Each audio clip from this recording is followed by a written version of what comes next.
I'm Cedric Neal. I'm 45 years old, 45 years old. I'm a singer first who happens to act and move a little bit. But ultimately, I'm an international storyteller. I'm an artist.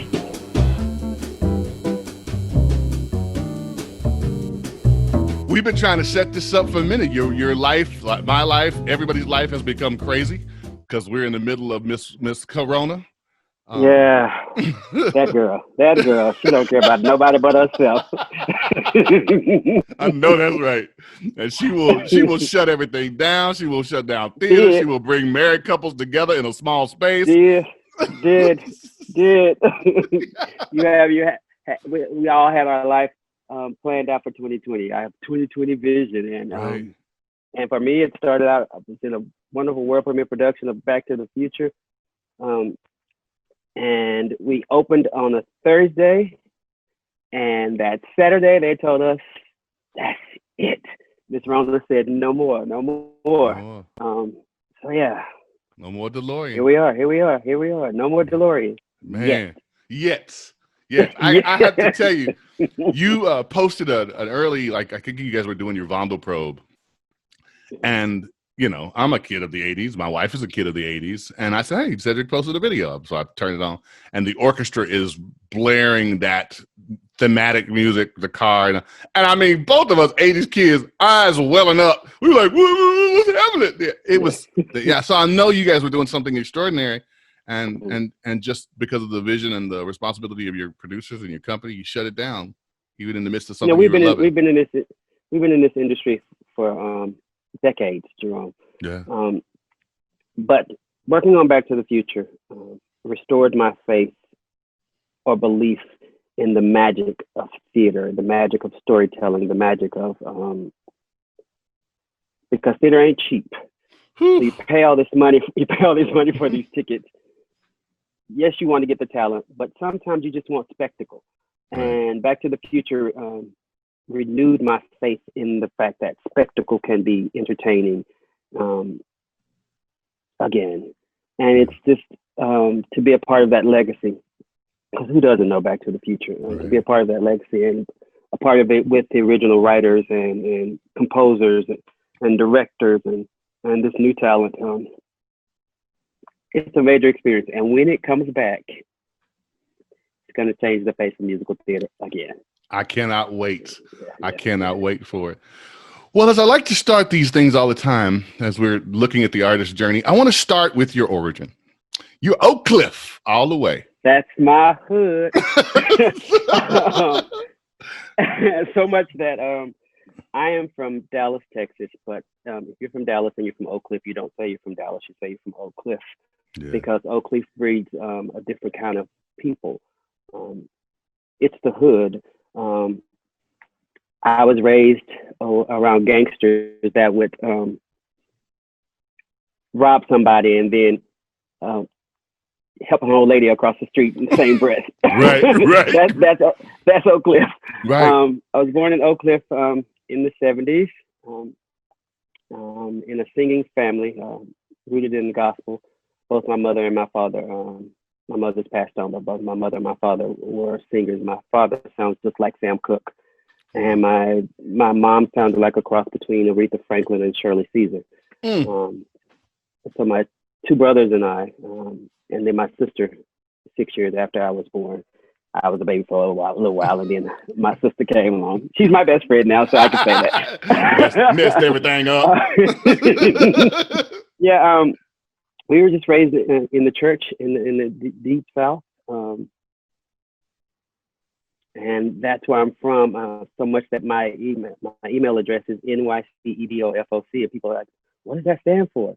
And it stands for, when I moved to New York, it stands for New York Said of Oak Cliff. Right. So no matter where I am or where I go in life, I will always be said of Oak Cliff, because that's where I was taught respect, and that's where I was taught that it's okay to be different. It's okay to be this loudmouth singing little boy in the church, and I'm forever grateful to Oak Cliff for my upbringing, and I will always support and honor Oak Cliff, because that's my hood. Right, for real. I was blessed to be a part of like I said, a singing family. My oldest brother was a modern dancer in the Extra Dance with Alvin Ailey company in the late 80s. And I was blessed to go to the Booker T. Washington High School for the performance. Don't start that, man.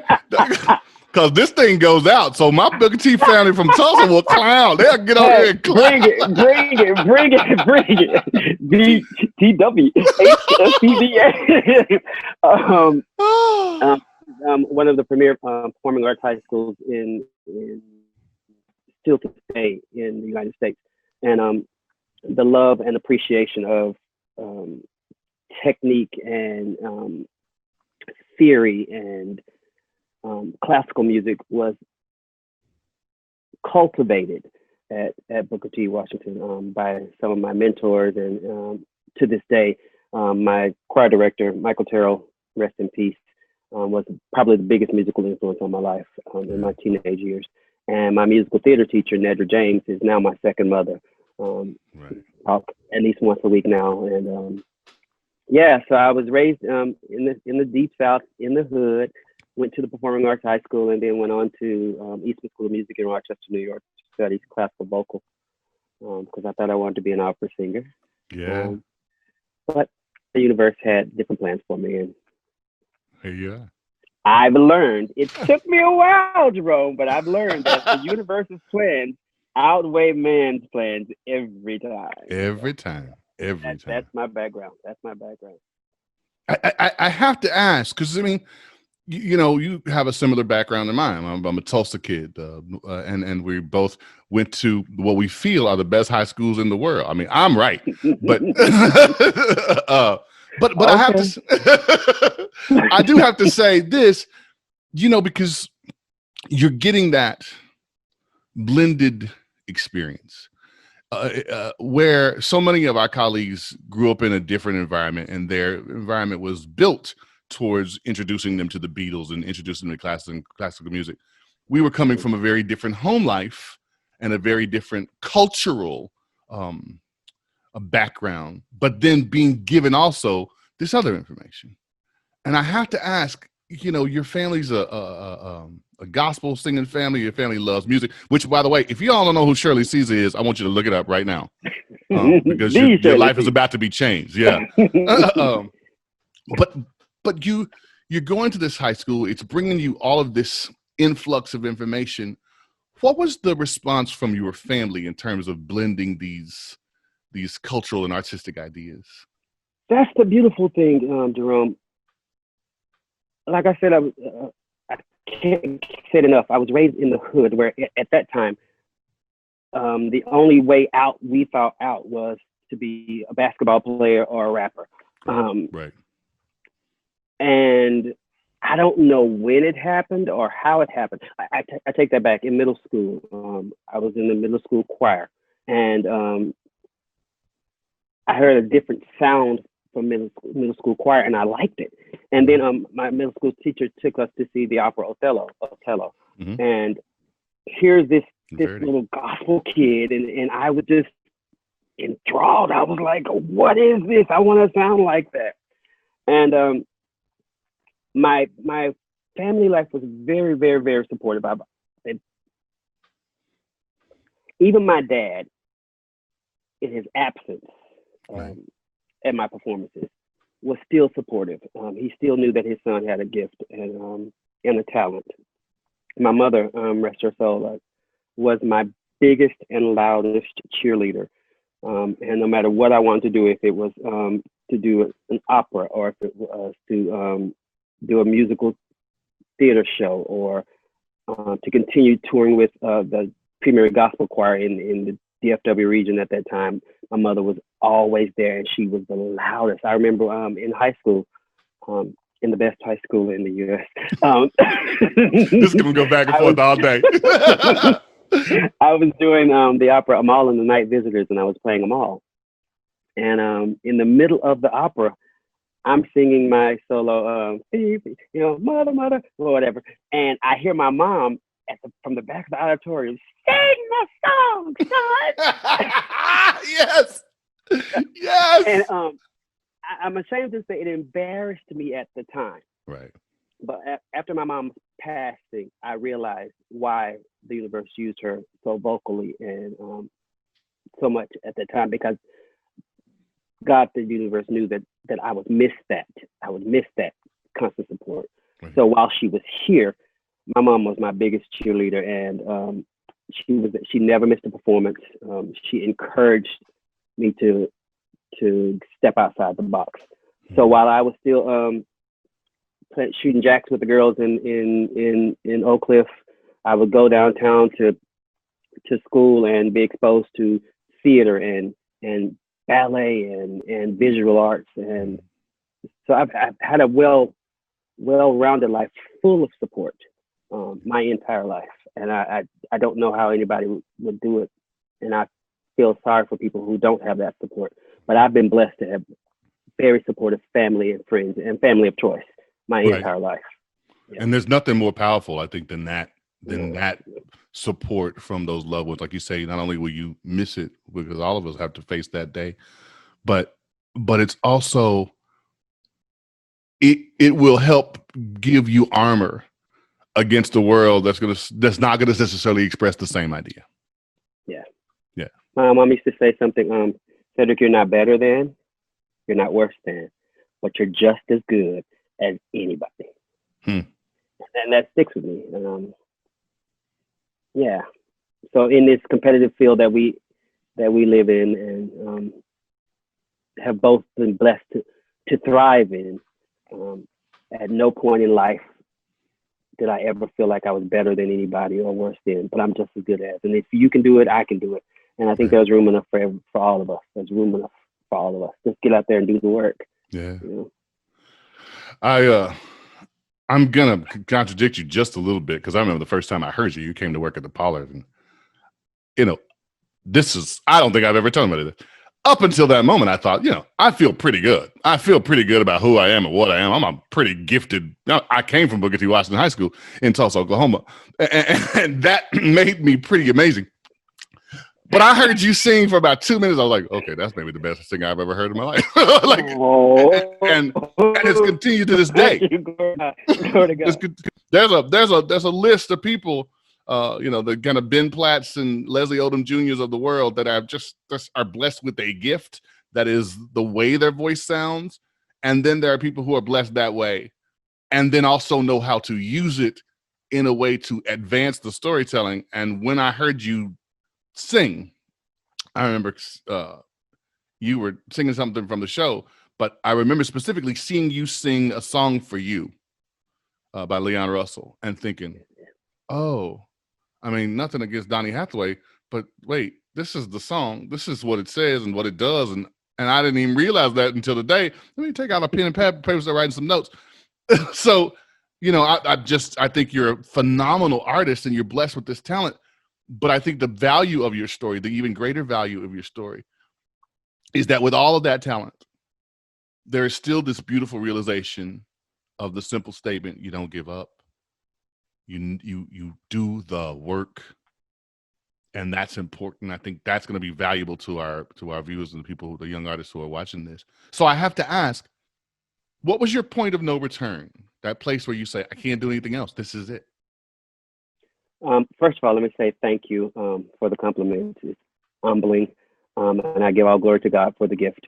And it took me a while. Probably I was into my 30s before I stopped resenting the gift, and accepted that what I do, not everybody can do. Not in a braggadocious, conceited or puffed up manner. And to stop and to appreciate that and not resent it. So to hear my peers like you, who I think the world of, and who changed my life, being in that production with you, with your talented self, to say that, I just have to say thank you and all glory to God. But the point of no return was, I don't know if there was ever a point where I did not want to sing. and did not want that to be my life, and that's all I wanted to do. Wow. I remember being as young as 7 or 8, excuse me, and that's when the Clark sisters were really, really, really big, and so the riffing and the gospel melismas and runs that they would do, I would listen to a Clark sisters album tape, cassette tape. Uh-oh. Look it up, kids. Look it up. And I would rewind Karen's riffs and Twinkie's riffs and Dorinda's riffs. And I would just be in my bedroom for hours, Jerome, just doing these riffs. And I would add a note to them or take a note from them. And so much to where my throat would get sore. Right. From just singing and for so long in my bedroom. My mom would, okay, cut that out, come in. But then in adult life, I tried corporate America. I worked at AT&T call center for 3 years, and I said, what are you doing? This just isn't you. And I like to joke when I say this, but it's the total truth. Singing, performing, storytelling through song is the only thing that I'm good at that's legal. No say it. No. I feel you on that. So, I just think first into this world that my purpose was to sing, and I've never denied that. And I've just all my life has been about song. There's been 2 things that have been constant in my life, and that's God and song. Yeah. And thank so God. I don't know if there was a point where I would say this is it for me. I think that was designed before I even got here. If that makes any sense. Absolutely. So you started pursuing this work. And you start by making your way towards what would become your theater home, the Dallas Theater Center. And most notably, how that happened. Yeah, most notably, and I don't know why, Cedric, when I say this, when I was doing the research and thinking of it, it just filled me with such pride, because the place where you make your mark, where you first put your stamp on it, when you put your foot in it, wasn't, and for those who are listening, I don't want to, this is not a disparaging comment, but so often our stories have to be the same because we only fit in one box. You didn't break out doing a gospel production of blah, blah, blah, blah, blah. You didn't break out doing a production of Ain't Misbehaving or Dreamgirls, although that stuff would come later in your career. You broke out doing Tommy. And I'm like, somebody went, why does it have to be this series of plays? Why is it only 4 plays? Because this talent could transcend that. And that's how you make just this mark in the world and the whole theater community. You tell me if I'm wrong, but I looked it up. I did the research. Basically, the entire theater community went, who is this? Yeah, it was, that's how it was. So much, I even went that way. I thank the artistic director at the Dallas Theater Center, Kevin Moriarty, who I call my boss man. It was his first year as artistic director, and his inaugural production was The Who's Tommy. And he called all of the Dallas favorites into audition. And I thought I was just going into audition to be in the show or whatever. So much that when the casting director called me, Jerome, I said, Cedric, how would you like to be in Tommy? I was like, oh, yay. I'm going to be performing at the Dallas Theater Center. And I was like, oh, what role? He's like, Tommy. I said, I know what show, what role? Yeah. And he said, no, we want you to be our Tommy in The Who's Tommy. I said, let me call you back. And I hung up the phone and I just screamed and that production changed my life. It proved to me, it showed me that limitations that I had put on myself. unknowingly, subconsciously, did not have to exist. It exposed me to a level of theater that I still try to aspire to live up to.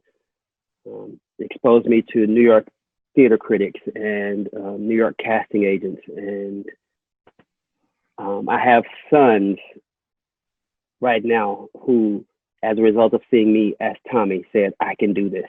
Right. Yeah, and the fact that it was at the Dallas Theatre Center, which is right across the street from the best high school in the U.S. Oh my God, So that was nicely done. I was back home making my mark in this theater world at home in a show that is conventionally not cast with us. Right. And it was a hell of a show. Can I say hell of a show? Yeah, absolutely. It was a hell of a show. It's still talked about to this day, and that was 2008. It's still talked about to this day in the theater world, and I'm grateful for that show. Well, yeah, it's one of those places where you can point to it.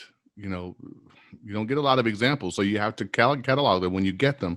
When somebody says to you, well, this show, the audience will be really pulled out of the show if you cast it this way. I get what you're trying to do, and you're trying to diversity and inclusion, all that kind of stuff. First of all, don't include me. I'm here. You don't need to include me. Don't find a spot for me. What you need to do is make sure you have me in your show, because I'm going to elevate the game. And I can point to this example and say, did you see Dallas Theatre Center's Tommy? That's not traditionally cast that way, but it revolutionized what they were doing. That was a long time ago. And you're still trying to catch up because you're concerned about, now, there are shows that have a value in what they're casting, but just being able to even the playing field and having you as an example to say, that's why your sons can go, yeah, if he can do that, I can do all that. the story needs is storytellers. Right. That's all the story needs. And unless it's in the script where it's race sensitive or ethnicity centered, all the story needs is storytellers. Right. And I learned that at Dallas Theatre Center. And the subsequent shows that we worked on as a part of the acting company at the Dallas Theatre Center, and the artists that I was involved with there. I just believe all the story needs is storytellers. Yeah. I mean, you're doing that there. You did Tick Tick Boom there, which was hugely important. I did Tick Tick Boom at Uptown Players before the Who's Tommy. And I always say, I look back now, Jerome, shows that I was doing at the time will reflect something that was about to happen in my life, or what's happening in my life. When I was doing Tick Tick Boom with Josh Doss and Courtney, that was the time where I was deciding, do I stay in Texas? Or do I move? Or what are you going to do in this life? And that my character in Tick Tick Boom gave up a performing career to go back into corporate America, and so I was asking myself those same questions right after that. During Tommy, that was a very confusing time in my life. You're privy to this because you witnessed it firsthand. That was when I first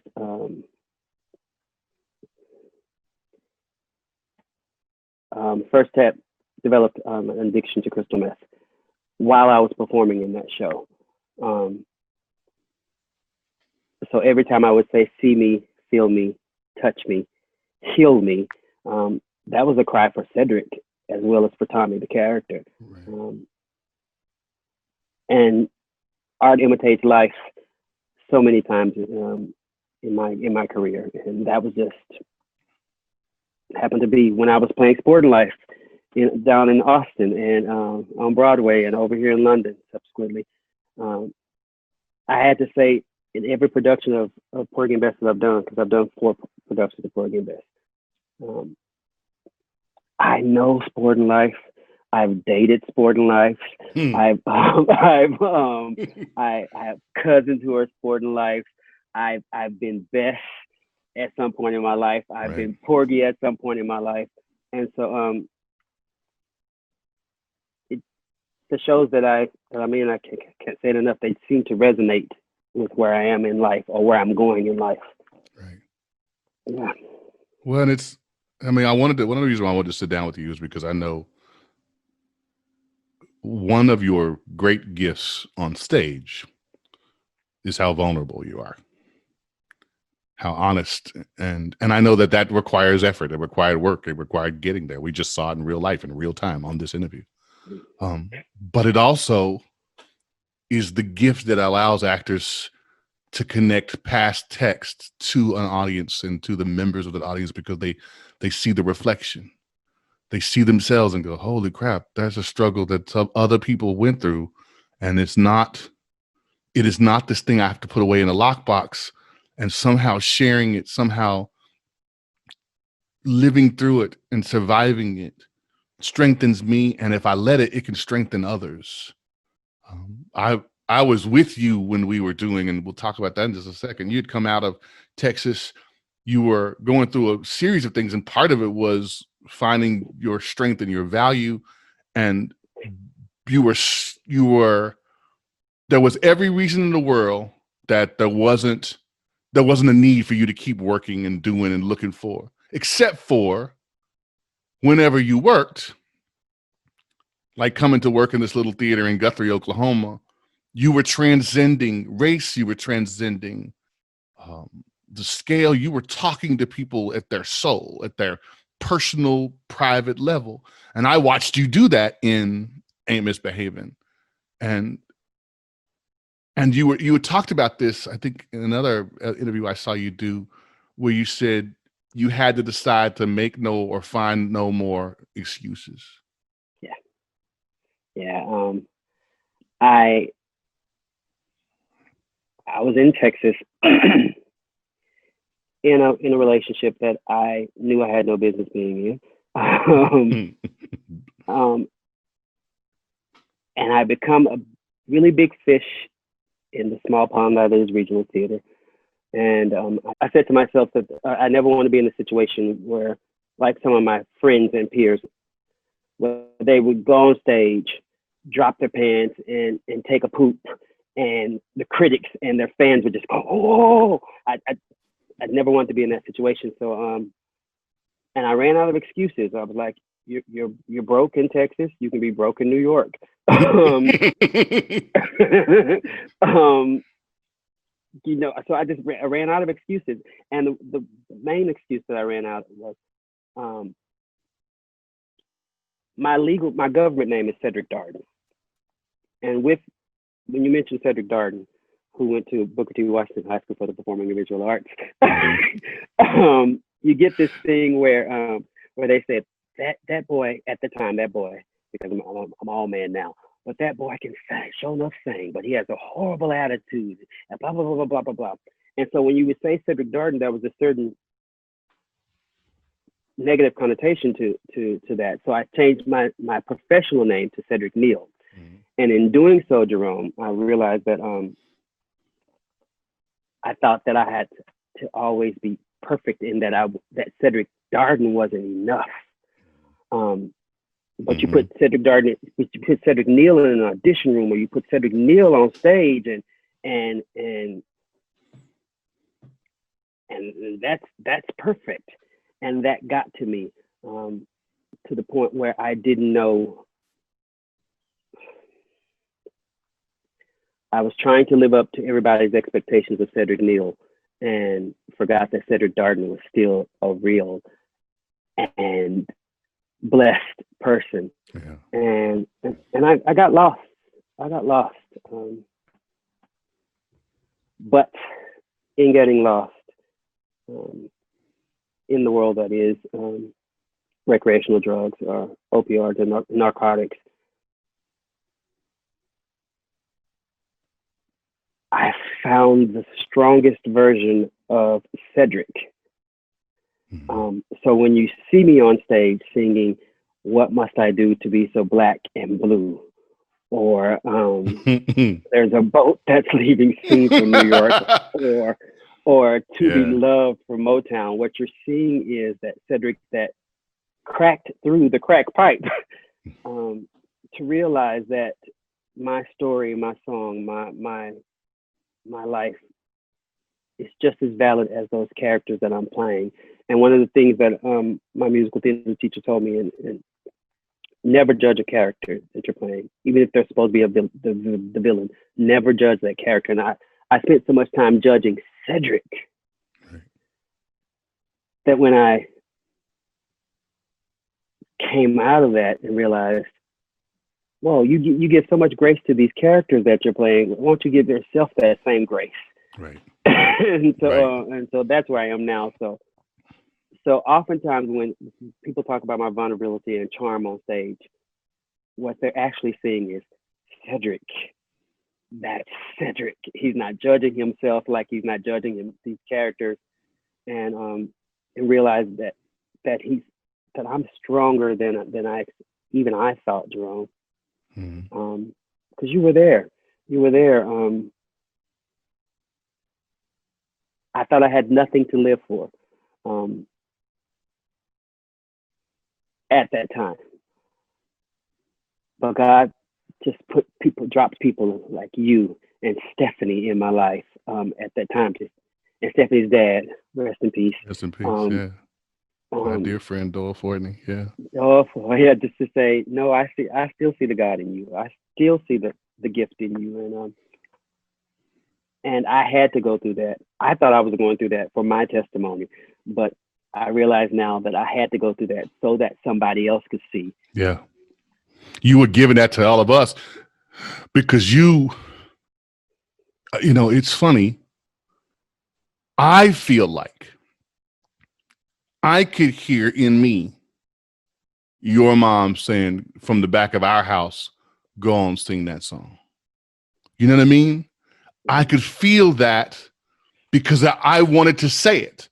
So I would be like, boy, you better go ahead from the side of you're doing Viper. You come on now, go ahead now. Because that was like, okay, that don't matter how you sound. Although I have uncles and stuff but that was, you wanted to be the biggest vocal cheerleader.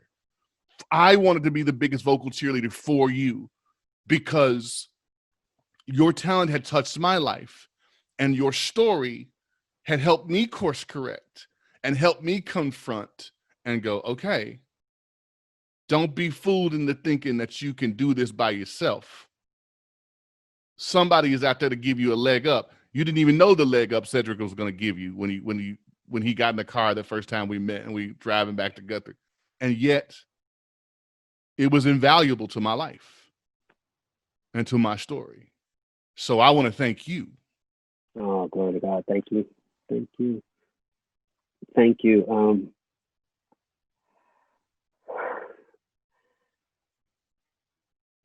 And I think everything we go through in life, Jerome, feeds our ability. And I keep saying this because I think the only reason why I'm still alive is to deliver the gift of entertainment, whether it's through song or through storytelling.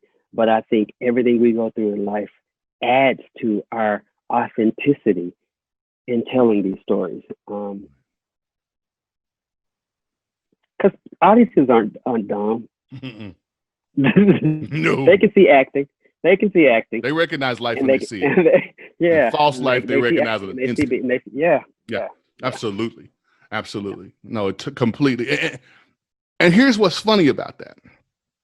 So you're finding your way. You're piecemealing this thing together. You've got this literal albatross around your neck, not figurative albatross around your neck, that's wanting to pull you.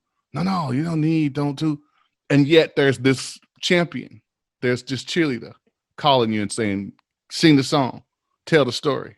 And then you're picking up these cheerleaders as you go. You're picking up, Kevin Moriarty, you're picking up Liz Michael, you're picking up Akeem Babatunde, you're picking up the folks you work with at Milwaukee Rep, the folks you work with in Cambridge, the folks you're working with at the Pollard. You're picking up these voices, and now you got this wind at your back that says, okay, no more small fish, no more big fish in a small pond. I'm okay. I'm not afraid to be a small fish in the ocean.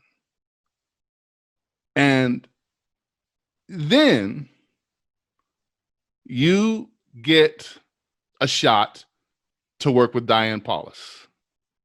You get a chance to work on an adaptation done by Susie Laurie Parks and Deidre Murray. You get a chance to work with Audra McDonald and Norm Lewis and David Allen Greer and Philip Boykin. And you're doing Porgy and Bess. You're doing Gershwin, the Gershwins, Porgy and Bess. The Gershwins. And let me tell you, story about that. I was 36 when I moved to New York. And I have a very unique New York story that some of my friends envy. But people say, well, Cedric moved to New York and he immediately got into a Broadway show, but they don't know that Cedric was 36 when he moved to New York. Right. We come from schools. Let's just put that there. We come from schools. All right. All right. So my classmates, straight out of high school, experienced the success that I wanted, that I thought I wanted then. You know, I had Myron Butler and gospel grammar reading, Myron Butler, Gino Young, half the group of the jazz group. Down in my mind. But I went to school with Erykah Badu and Nora Jones and, you know, all those people who experienced success right after high school.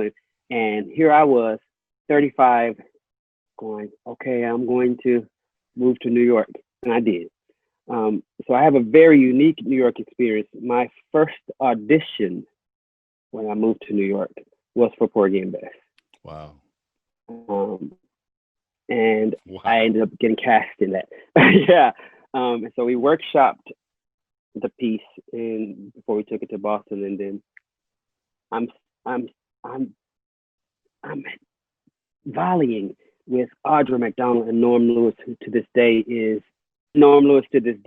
my big brother and one of my closest friends. I call him my angel. And we're about to do a production of 42nd Street together in Paris. Well, wow. Yeah.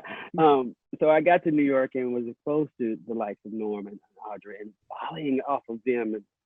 And I'm a sponge in any rehearsal, in any professional situation. I'm a sponge.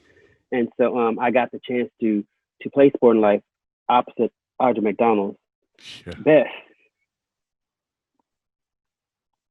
I thought that's. I mean, there are no words to express that experience. And how much I learned in that short amount of time that we were in that show. And to this day, I still think there are people that are otherworldly. And Audrey is one of those people. She's not from this world. She's an alien. she acts from her elbows and her eyelashes. How do you do that? And then on top of that, with the generosity of spirit that is unmatched. Funny story. I went and saw her. A friend of mine, Don Jordan, who we've also had on the show, had her up at Oklahoma City Rep. She came to perform.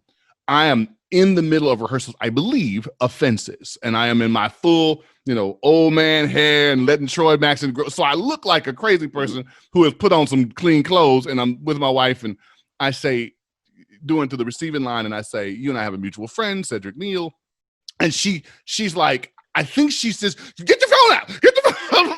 Like, so we get the phone out, and I take a video of the two of us, and she just oozes a love for you. She just exudes a love for you because I mentioned your name. So not just a sponge. Yeah, this is proof that, like I was saying earlier, that everything we go through feeds our craft. I was in my second bout of rehab when we were doing Porgy and Bess in Boston. And Bess, the character in the show, is addicted to happy dust or cocaine or whatever you want to call it back in that day. And Audra came up to me one day after rehearsal and she said, "Cedric, can I take you to lunch, to dinner?" I'm like, Audra McDonald wants to take me to lunch. So I'm like, sure. And she said, because I want to talk to you about if I'm being authentic to an addict, or an addict in recovery in this show. So we went to dinner and she sat down. She said, so at this point in the show, Beth has been clear of drugs for this many days. How is she feeling? What's going through her head? So I was able to use my struggle to help Audra McDonald tell the story. So nothing that we go through in life is a mistake, and it can all be used to tell the story. Yeah. We still talk. She was over here a couple of years ago doing Lady Day at Mrs. Bar and Grill, and I took some friends of mine from Motown to see the show, and we went backstage, and she had the baby Sally with her, and we walked in the dressing room, and she goes, Sally, here's Uncle Cedric. So we're still, yeah. So it's been I've been very blessed and fortunate in my career, and Porgy and Bess on Broadway was probably one of the top 5 highlights of my career, no doubt. Yeah. No doubt. And like you said before, you said that God was putting all these people in your life, in your path. And while he's putting them in your path, remember, he's putting you in theirs and somebody else's. And he said, oh, I'm going to use talk about a master chess player. He's moving all these pieces around. Okay, here's this way for him to help this weirdo kid from one of the 2 great high school Booker T. Washingtons in the world, who is artistic director and is up to his nose in water. But I want to put this kid in his path so that he helps him and helps him figure out some of that stuff. And then you're not that long out of Porgy and Bess, and you're working at the Brooks Atkinson in After Midnight. And you know a company's not messing around when they say, yeah, Wynton Marsalis is going to be music directing our show. They're not messing around. That's before you get to the fact that the guest list, as it were, the special guest list is Fantasia, is Katie Lang, is Tony Braxton, is Babyface, is Vanessa Williams, is Miss Patti LaBelle. So she not only jamming on stage, but she also giving y'all pies. I mean, it's sick. It's sick. I say Porgy and Bess is one of the top 5 artistic experiences of my life, because After Midnight, arguably, because it depends on which day. After Midnight was, here we go, I'm on the God thing again, Jerome. After Midnight was God's universe's way of saying, see, Cedric, this is where you belong. Let's forget the special guest if we can. Sure. You know, let's forget Fantasia, who's Fanny, that's my little sister now. Let's forget Patti LaBelle. Let's forget Katie Lang. After Midnight was filled with 29 stars. Mm-hmm. The featured dancers was Desmond Richardson. And I remember being in high school, going to see Alvin Ailey perform, and then buying the Alvin Ailey photo books, and there's Desmond, and so I would follow his career. You had Kareem Pratadit, you had Dule Hill, you had Brianna Marie Parham, you had Adrian Lennox, and the first day of rehearsal, I literally looked around and went, yeah, whoa! Everybody, every 29 persons in that show, even the ones that I didn't like, because there were some that didn't get along with. That's life. That's life. All 29 of us could carry a show on our own. We were just surrounded by Black excellence every day, and every time I walked into that theater, I was reminded that I'm in this group. Mm-hmm. Nobody can, no matter what happens after this, you can't take this experience away from me. I was in After Midnight on Broadway. Mm-hmm. And that's still days when I wake up and go, oh, things aren't going like I want them to. Like it's the beginning of the Corona shutdown. Jerome, I wanted to give up. I just did. I was like, I'm old. I've come all the way over here, and now that stuff is shut down. And I'm like, Negro, calm down. You were in After Midnight. Yeah. People ask you all the time, what advice would you give to young performers, or in question and answers? What's your best advice? And I learned in After Midnight that every rehearsal, every performance is an audition. Mm-hmm. Because of the people that came to see that show and the people that were in the room when we were rehearsing, the Wynton Marsalises, the Quincy Joneses, the Tony Bennett, the Clive Davises. You never knew who was going to be in that room that day or who was going to be in the audience of that show. So I've learned from After Midnight that every show, forget those people who say, well, you booked the gig. Every show is an audition. And I take that with me on every gig now. And every show, every rehearsal is an audition. Yeah. And I was just going to ask you, what do you take from this? What do you take from that experience? And that is a beautiful lesson to take from that experience. Just every time you're out there, somebody is seeing you anew. Somebody's seeing you for the first time, or for the first time in this. And it brings me to a quote that I have that meant the world to me. And it's a quote from you. I'm not 8, I'm 11. You speaking in a house. Now, it was about another show, but you're speaking to a child. It's never seen you before. And you're talking to them directly through the fourth wall, and they respond. And it made me think to myself that I wanted to ask you, Cedric, why is representation important? Not just seeing yourself as a person of color, but seeing yourself, because I don't know from that quote, I'll be honest with you, I don't know what the young man looked like that you said this to, but I know that he felt like he could talk to you. Yeah.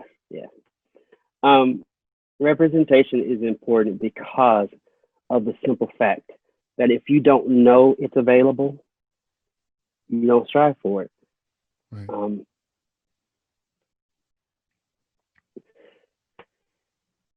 I'm married to a man who, for all intents and purposes, who could be my twin, except he's Caucasian.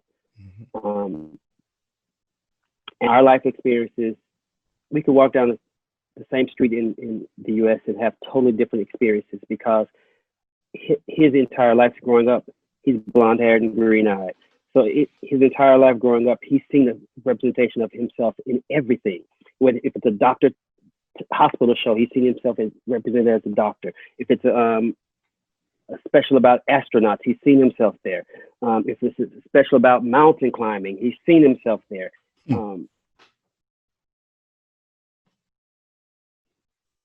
Representation matters because you have to know it's available.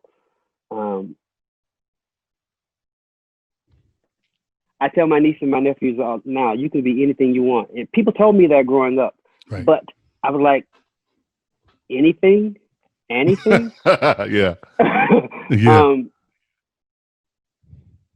And so to see myself in for a young lady to see herself in Stacey Abrams, or to see for a young man to see himself in Barack Obama, because he's still my president. That's right. Just it matters because it affects you at a young age. That young man who said, I'm not 8, I'm 11, saw himself in Cedric Neal playing Barry Gordy. Right. It was like, okay, I can start my own record company now. I'm closer than you think. I'm 11 years old. Yeah. And, I mean, it did something to me. It reminded me that okay, I said earlier that my middle school teacher took me to see a production of Verdi's Othello, and we had studied about how it was about this black Moor, yeah. Who was a black man, and we got there, and it was Placido Domingo, in brown face, Mm-hmm. and me. No. So for that young man to be sitting, for that young man to be sitting in the audience at Motown and go, I can be that because he looks like me. Right. That's why it matters. Representation matters because I can be that. That's it. I can be that. Absolutely. I Well, don't know any other way to put it. When you told that story, I knew. When I heard the story, I was like, I know who was calling back, because I've experienced it as a performer, but I've also experienced as an audience member. I took my son, my 8-year-old mixed race son, to see Black Panther and watched him watch it and realized something was different. That was extraordinary as far as experiences go. I had never experienced it. When I was a kid and you wanted to pretend you were in Star Wars, you just had to imagine yourself as Luke. And it wasn't until much later that we got Lando. But we hadn't had that experience until Black Panther. And I'm watching my son have it with me. I'm watching my wife have it very similarly in Wonder Woman. And I, theater guy, want to turn to her and talk about the composition of the shot and all the different type of actresses that were in it. And she is having a revelation in that she's not the princess. She's the full-on hero. Yeah. So it's extraordinary to me. And I tell this story. It's going back to Ain't Misbehaving, Jerome. In 1985, NBC did Ain't Misbehaving, and I saw Nell Carter and Amelia McQueen and Charlene Woodard and Kim Page and my idol, Andre the Shield. Yeah. I saw him for the first time perform Viper.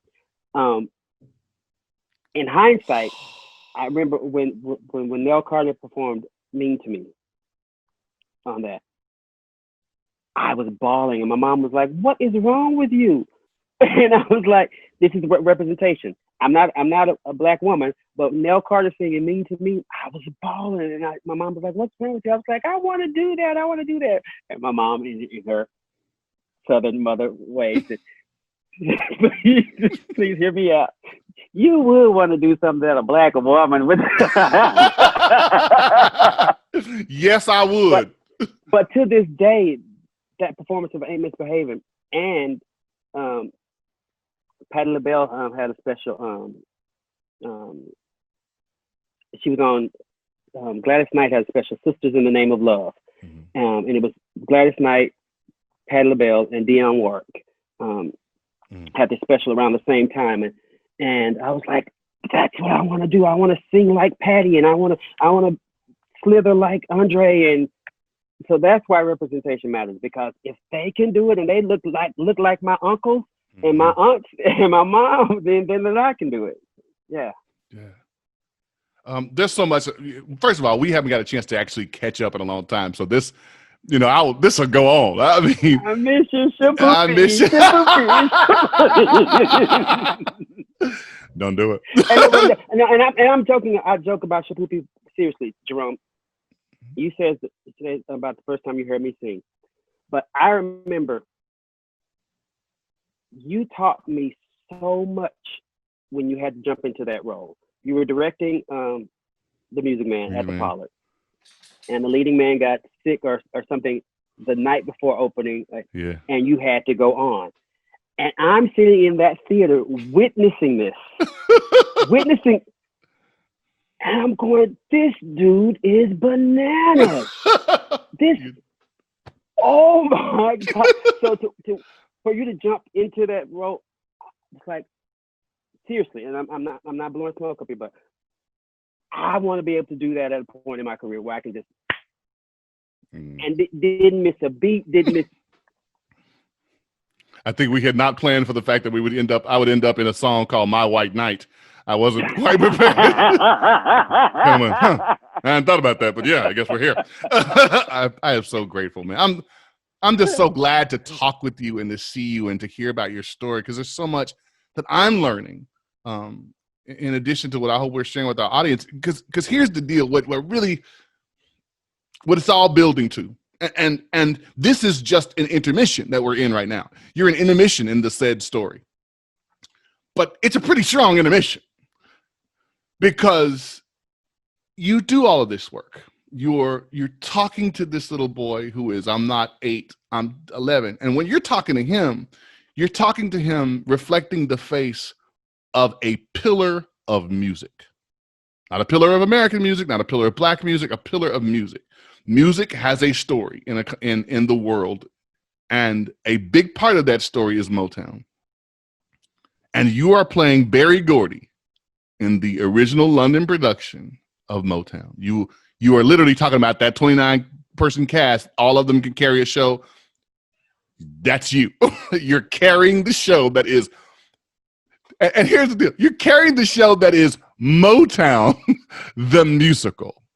Not the show that is Johnny wrote some songs. This is Motown. It is an entire music and movement. It is a part of the pivotal moment in the American story that branches out and brings everybody in the world into it. That's how they heard it. They heard it through Stevie Wonder's music. They heard it through the stuff that Berry Gordy was cranking out in this factory of music. Yeah. What in the hell, bro? Look. God.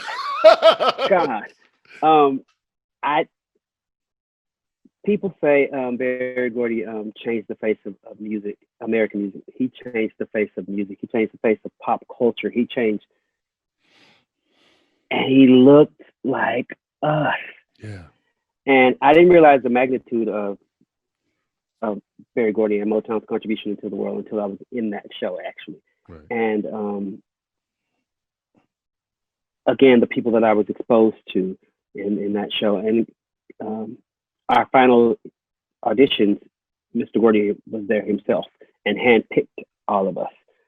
And on opening night of Motown, Jerome, he gave me an original copy of "To Be Loved" that he'd written for Jackie Wilson, and he autographed it, to the other me. And he pulled me to the side of the stage that opening night, and he said something to me that I know a lot of us wish we could say to ourselves. He said, "Cedric, you're the best version of me ever." And I was like, I want to say it to myself, you know. But to have this giant of a man say that to me and say that you're now a part of the Motown family.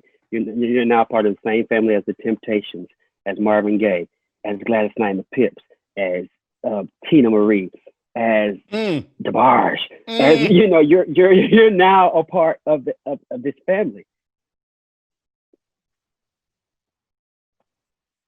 Yeah. It changed my life. That show changed my life. It proved to me that as much as I had said in my career, I could live the rest of my career being a supporting man. That show proved to me that I am a leading man, and the responsibilities that come with being a leading man, I can live up to and fulfill. I was in that show for 2.5 years, and I don't regret a single moment of it.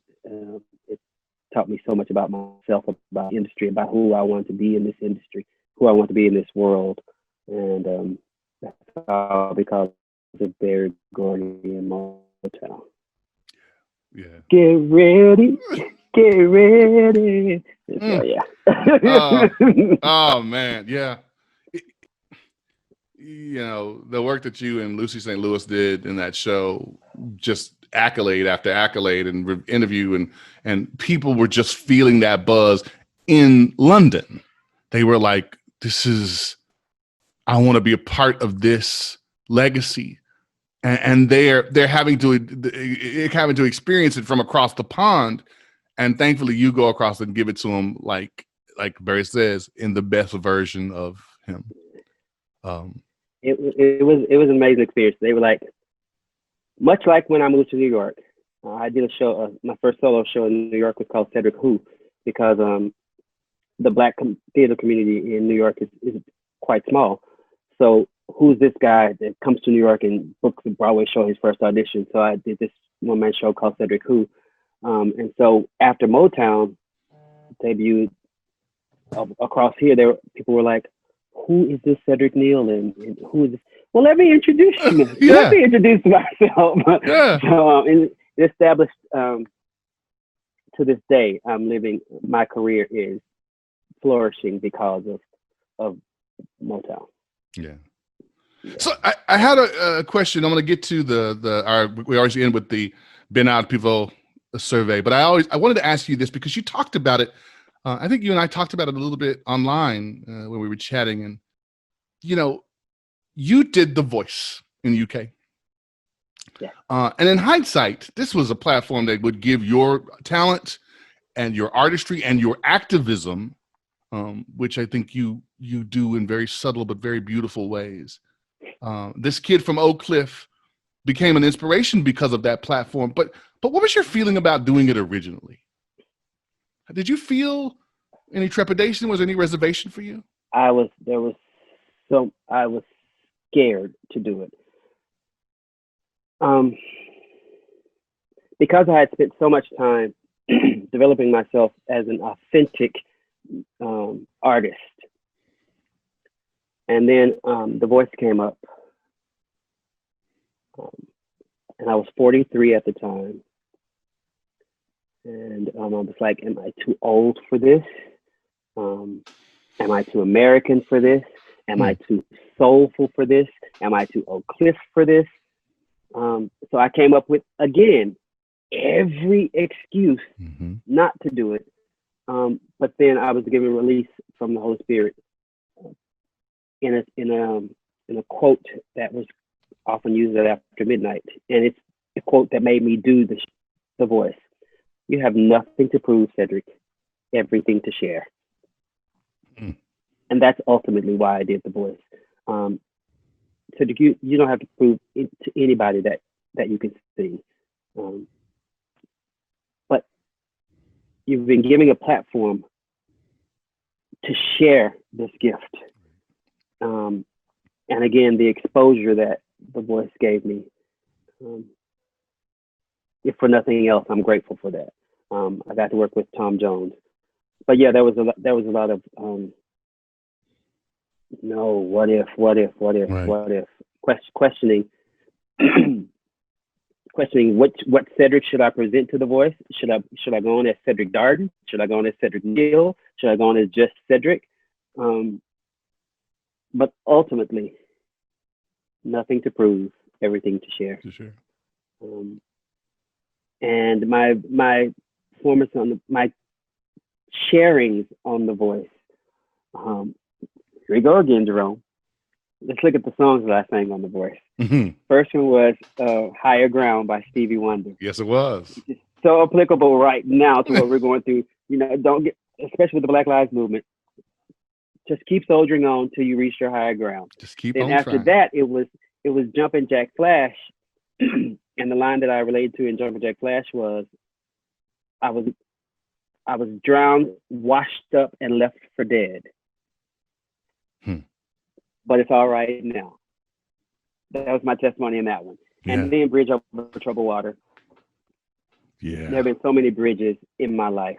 The Pollard, you, Kevin Moriarty, my husband, Liz Michael. There have been so many bridges in my life, and now I'm at a point where I can be a bridge. Yes, sir. To somebody else. And then the last song that I did on The Voice was High Hopes. And the first line in that song is, Mama said, fulfill the prophecy. Be something greater. Go make a legacy. Mama shouting from the back of the house. Even yes. You hear me? I do. You hear me? So it was all ordained, and it was predestined, and I do have days where I go, Cedric, you forgot that is reality television. But even in it being reality television, Jerome, I got victory from it. Amen. I got victory from it. Oh, yeah, brother. That's my voice journey. We like to end these with the Bernard Pivot questionnaire because I think they're so telling about who we are and where we are in our I always journey. wanted to answer these questions. I've always wanted. I'm glad. So, Cedric Neal, to begin with, what is your favorite word? Smile. Yes, it is. Smile is my favorite word. What is your least favorite word? Tradition.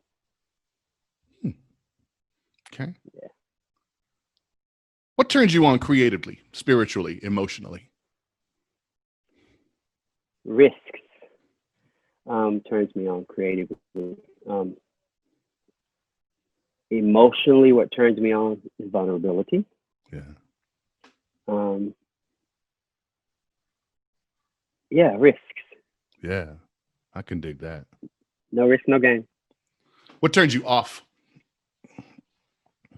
Tradition. Yeah, Really yeah, tradition. I hate. I think one of the saddest things that people can say is, "Well, it's always been done that way." Right. That vexes my spirit. Yeah. Ugh. What is your favorite curse word, Cedric Neal? Cedric Darden, what is your favorite curse word? Motherfucker. And they gotta have their head to it too. Motherfucker. And Jerome, I'm gonna let you in on a little. A lot of actors do this. They have secrets about their characters, backstory. Mhm. In every production, I find a way to put the word motherfucker in, whether it's audible or not. Right. My subtext can sometimes be mother, but in every show, I find a way to put motherfucker in. I love that. That's how much I like that word. Nothing gives it color quite like that. What sound or noise do you love? There are two sounds I love. A baby or a toddler laughing, and a grown man crying from joy. Wow. Those are very specific sounds. I do it, yeah. What sound and noise do you hate? In the same respect, a baby or a toddler crying from pain and they can't tell you what's wrong. Mm-hmm. And another sound that I hate is Donald Trump and Boris Johnson's voice. I could feel that. You could feel that. Enough said. What profession other than your own would you like to attempt?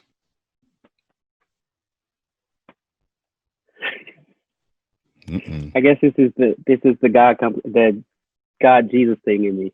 I want to be an adoption agent. Oh, okay. Yeah, to bring people together with children who have nobody. Yeah, I want to be the Holy Spirit to bring Jesus to Mary and and Joseph. Yeah. That's amazing. Yeah. Which profession would you absolutely not want to try? Pastoring. Huh. I understand that. Yeah, you have people's lives in your hand, and what comes out of here. No, I don't want to play with the world like that. But no. Because you evangelize all the time. Yeah. But I wouldn't want to be over a flock, and no. Oh God, yeah, I could see that. Especially since I've been a part of ministry, and I see how preaching and evangelism becomes business and theater. Wow. Yeah. That's an interesting way of putting it. Business and theater. Take that and sleep on it, friends. And if heaven exists, and I'll let you answer that. If heaven exists, What would you like to hear God say when you arrive at the pearly gates? Smile. Yeah. Smile and go hug your mom. Amen. Cedric Neal, my friend, your mom was, in my opinion, in the story, was the catalyst.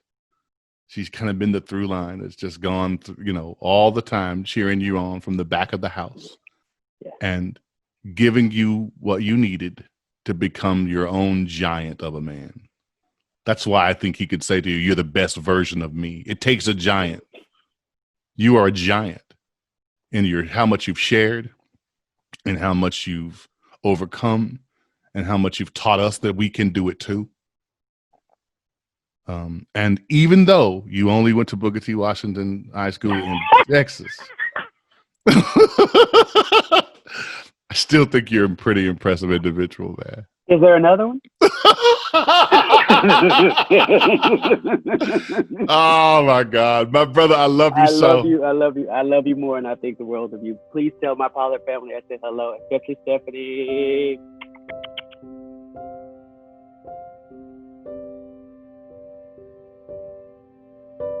I'm Cedric Neal.